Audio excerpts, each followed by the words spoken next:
출애굽기 8장 1절에서 9장 35절까지가 오늘 보는 본문이고요. 그 중에 8장 1절에서 24절까지만 보도록 하겠습니다. 8장 1절에서 24절까지.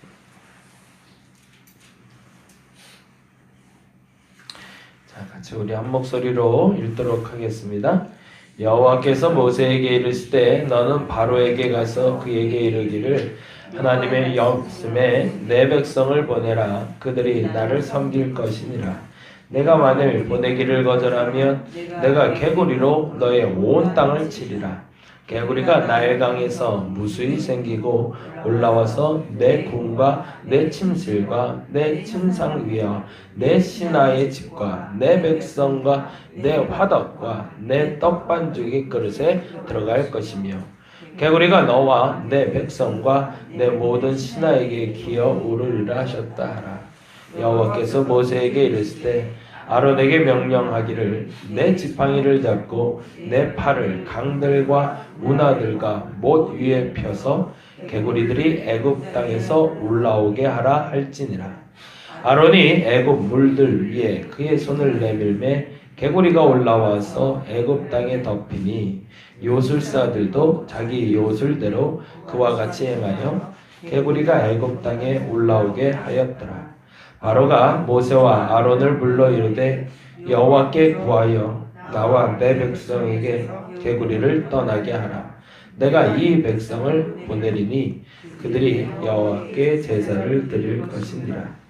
모세가 바로에게 이르되 내가 왕과 왕의 신하와 왕의 백성을 위하여 이 개구리를 왕과 왕궁에서 끊어 나일강에만 있도록 언제 간구하는 것이 좋을지 내게 분부하소서.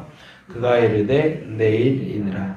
모세가 이르되 왕의 말씀대로 하여 왕에게 그 우리 하나님 여호와 같은 이가 없는 줄을 알게 하리니 개구리가 왕과 왕궁과 왕의 신하와 왕의 백성을 떠나서 나일강에만 있으리이다 하고 모세와 아론이 바로를 떠나 나가서 바로에게 내리신 개구리에 대하여 모세가 여호와께 간구하매 여호와께서 모세의 말대로 하시니 개구리가 집과 마당과 밭에서부터 나와서 죽은지라.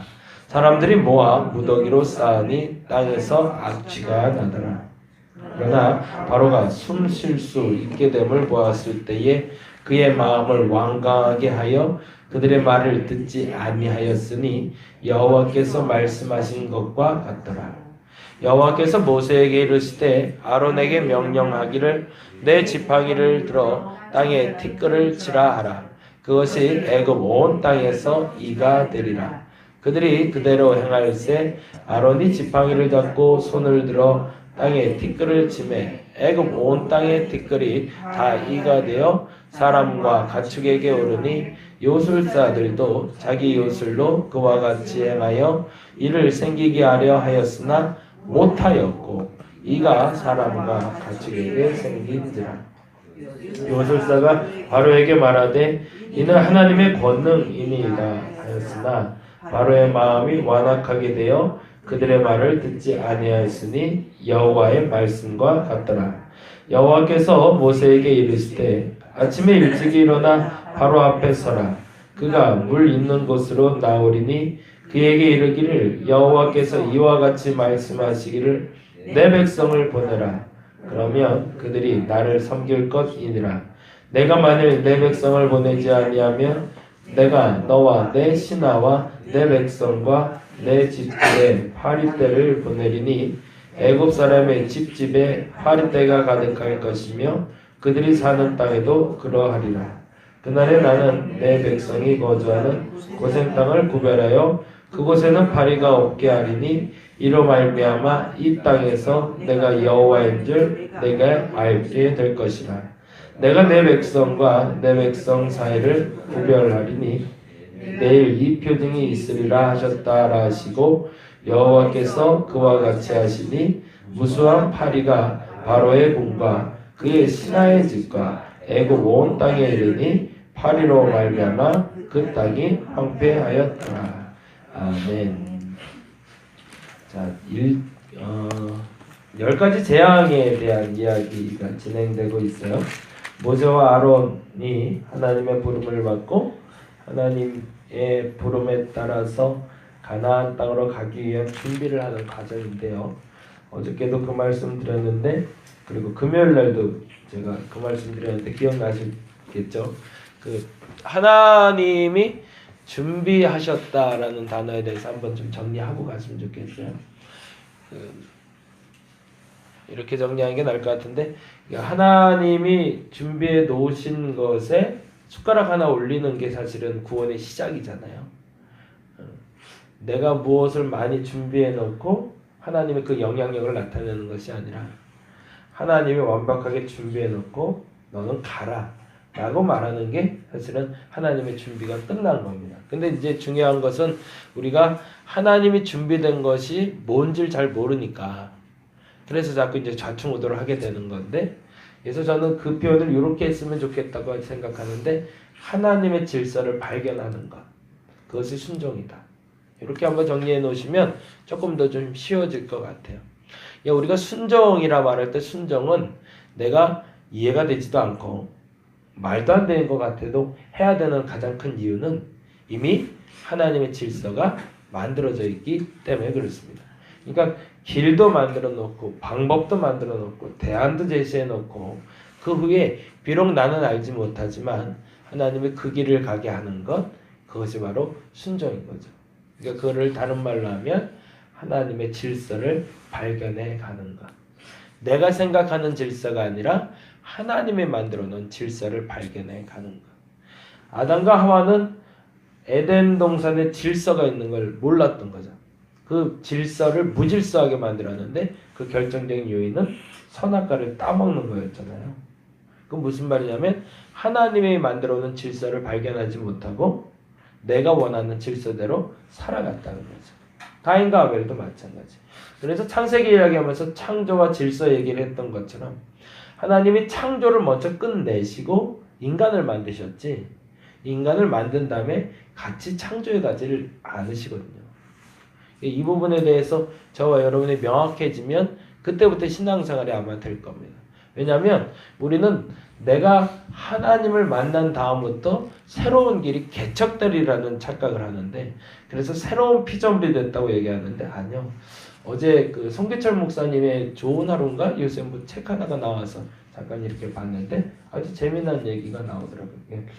예전의 몸과 새로운 몸이 되었다라고 얘기하는데, 예전의 몸을 우리는 자아라고 얘기를 한다는 거죠.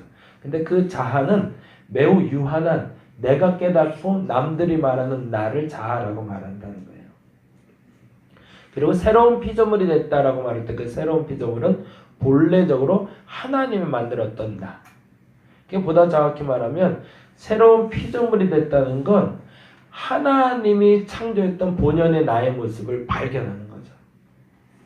이게 좀 말이 좀 어렵긴 한데, 굉장히 중요한 건 뭐냐면, 내가 발견하고 내가 알고 사람들이 알려준 나는 유한한 존재라는 거예요. 거기에만 갇혀 있는 거예요. 내가 아는 나로만. 나는 공부 잘해. 나는 운동을 잘해. 나는 좀 책 읽는 재주가 있어. 난 책 읽는 거 좋아해. 운동 좋아해. 그건 나를 발견해 가는 겁니다.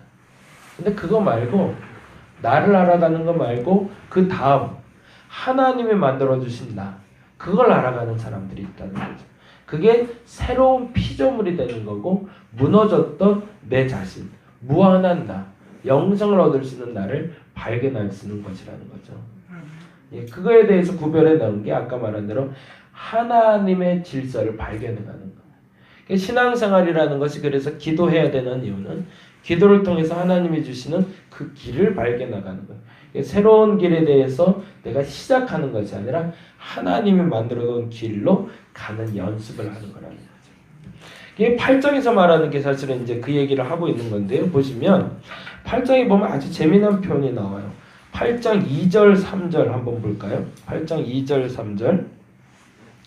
출애굽기 8장 2절과 3절 같이 한번 읽어보겠습니다. 4절까지 볼까요?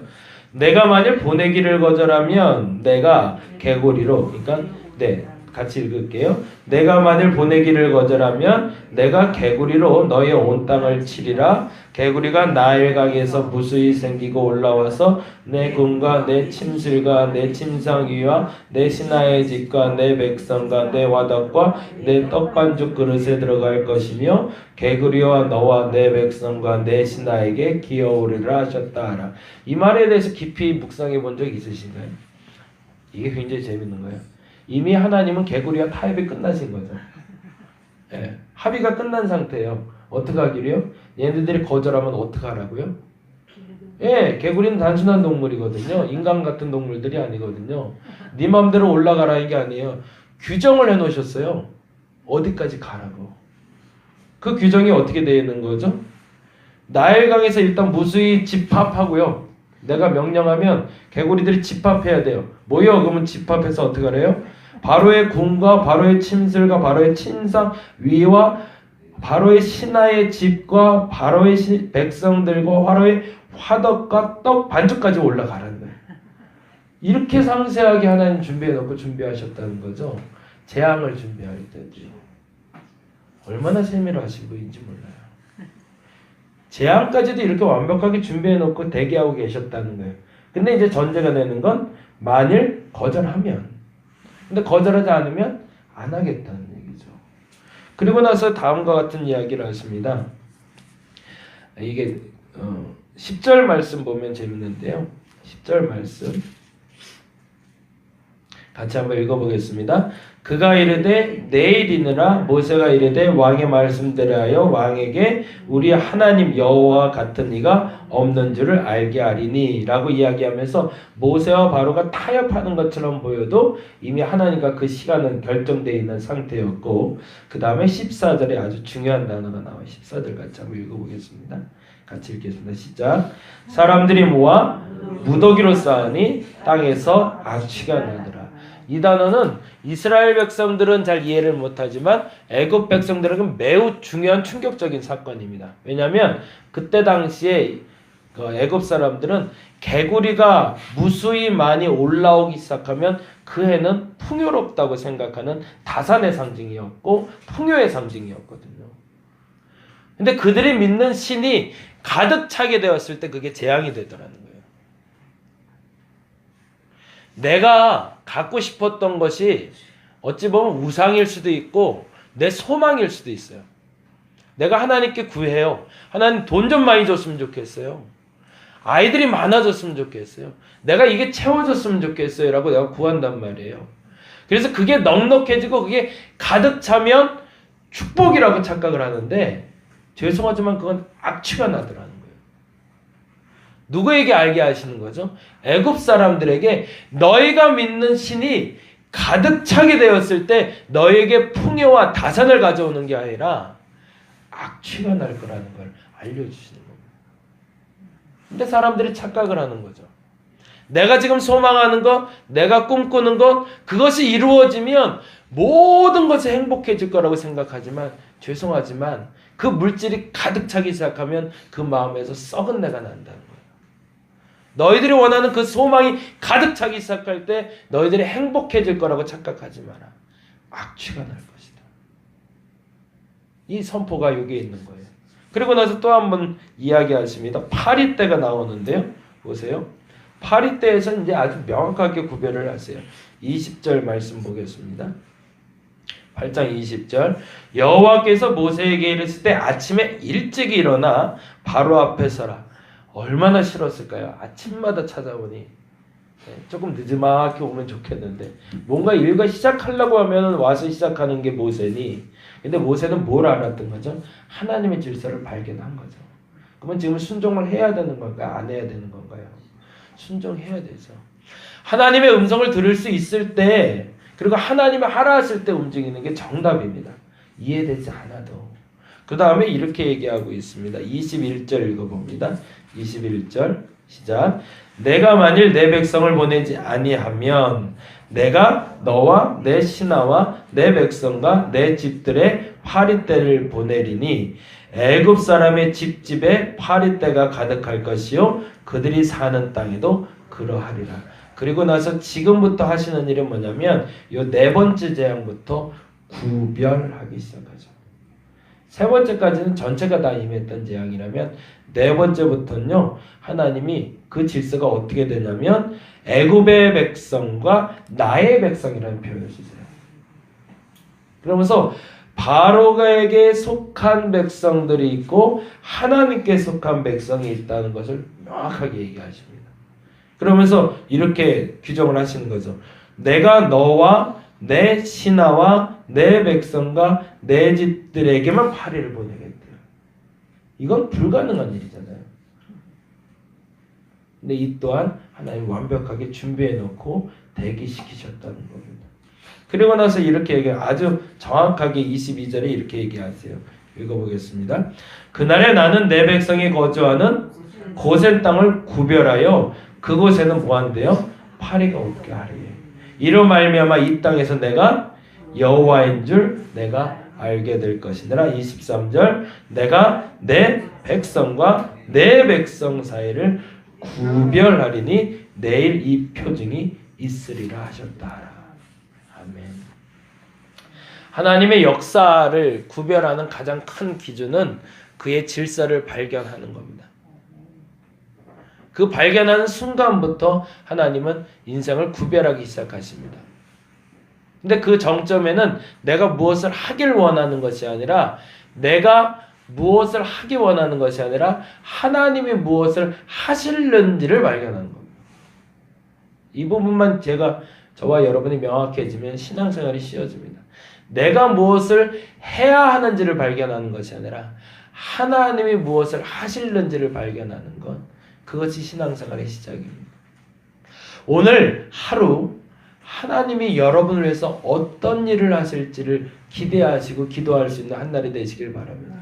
내가 무엇을 할까요를 먼저 묻기 전에 하나님이 어떤 일을 하실까요? 하나님 무엇을 하실 건가요? 라고 묻고 그 물음에 대해서 아멘하며 움직일 수 있는 저와 여러분이 되기를 간절히 바랍니다. 기도하겠습니다. 하나님, 완벽하게 준비해 놓고 기다리고 계십니다. 심지어 개구리도 파리도 대기시켜 놓으셨습니다. 근데 전제가 되는 게 있습니다. 만일 이렇게 하면, 순종하면 일어나지 않을 일입니다. 그러나 순종하지 아니하면 일어나는 일이 있습니다. 내 꿈이 내가 원했던 것이 가득 차면 행복해질 것 같지만 내가 원하는 것이 가득 찰 때 썩은 악취가 날 수 있습니다. 내가 원하는 소망이 무엇인지 오늘 이 시간 분명해지게 하여 주옵소서. 내가 무엇을 하리까? 라고 기도하기보다 하나님 무엇을 하실 건가요? 그 일에 내가 순종하며 따르겠나이다 라고 기도하는 한 날이 되게 하여 주옵소서. 하나님 무엇을 하실 건가요? 당신이 하시는 일에 내가 한 걸음씩 따라가겠나이다. 그렇게 기도하는 일을 구별시켜 주옵시고 하나님의 복된 백성들 되게 하여 주시옵소서. 감사합니다. 고마우신 예수 그리스도의 이름으로 기도드렸습니다. 다 같이 기도하고 돌아가도록 하겠습니다.